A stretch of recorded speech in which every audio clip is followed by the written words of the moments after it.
Howdy, I'm Jack. Thanks for joining me. Let's look at what's going on in the economy. We'll kick things off with GDP before moving to the labour market and inflation, and then finishing with the recent monetary policy decision. Gross domestic product, also known as GDP, is the total value of goods and services produced in the economy. Australian GDP growth has picked up over the last year. Here, we can see the components that make up GDP growth. If the components are above zero, it means they are adding to GDP growth. If they are below zero, they are subtracting from GDP growth. Private demand, which includes spending and investment by households and businesses, has led the recovery in the GDP growth over the past year. This is represented by the yellow bars, which have increased over this time. Household consumption, or spending, has driven much of the recent increase in private demand. A key reason for this is that household income growth has picked up, meaning households have more money available to spend on goods and services, which boosts demand in the economy. So economic growth has picked up a little. This is good news. But what's happening in the labour market? Our overall assessment is that the jobs market has slowed a little bit in recent months, but it's still healthy. There are lots of measures we can use to assess conditions in the labour market, so we need to look at them as a whole to get the full picture. This chart looks at the unemployment rate. The unemployment rate increased from 4.3% to 4.5% in the month of September, which suggests it's a little bit harder overall for people to find jobs. However, it's important to remember that a 4.5% unemployment rate is still pretty low compared to recent history. Other indicators of labour demand suggest that the labour market conditions haven't eased much, if at all. Examples include the number of jobs being advertised, measures of business hiring intentions, and the quits rate. This chart looks at the quits rate more closely. The quits rate tells us how many people choose to leave their job on purpose, such as when they resign or move to another job. It doesn't include redundancies or people who are fired. The quits rate can tell us about how easy it is to move between jobs. It shows how confident workers are about finding another job. A higher quits rate usually means people feel positive about the job market.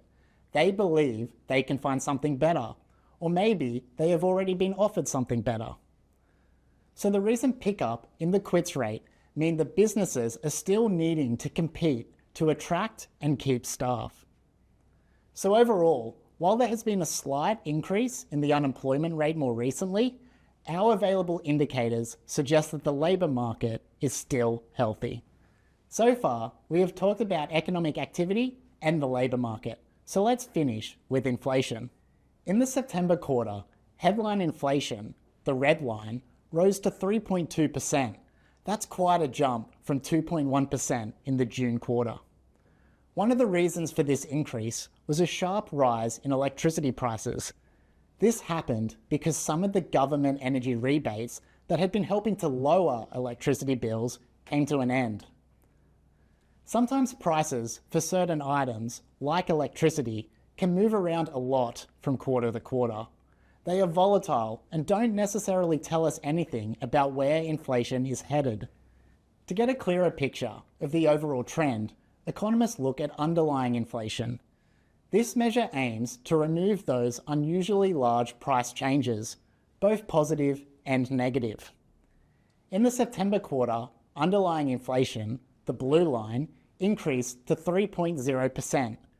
That's at the top of the RBA's target range of 2 to 3%, and it was stronger than expected. Is the pickup in underlying inflation likely to be persistent? Well, there were a number of price changes that were still included in the underlying measure that are expected to be temporary. We're not reading too much into these. But some other price measures suggest there could be a little more underlying inflationary pressure than we thought. Two examples of that are new dwelling inflation, which is the cost of building a new house, and market services inflation, which includes items like restaurant meals and takeaway food. So, where does the RBA think the economy is heading in the future? We expect economic growth to pick up a little more over the end of this year, before stabilising.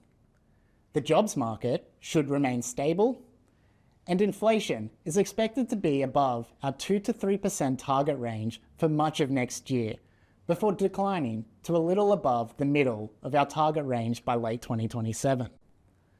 With all this in mind, the Monetary Policy Board decided to leave the cash rate unchanged at 3.6% at the November meeting, given there is evidence of inflationary pressure in the economy.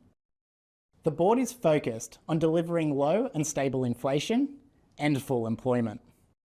So to sum up, inflation has picked up recently, partly due to temporary factors.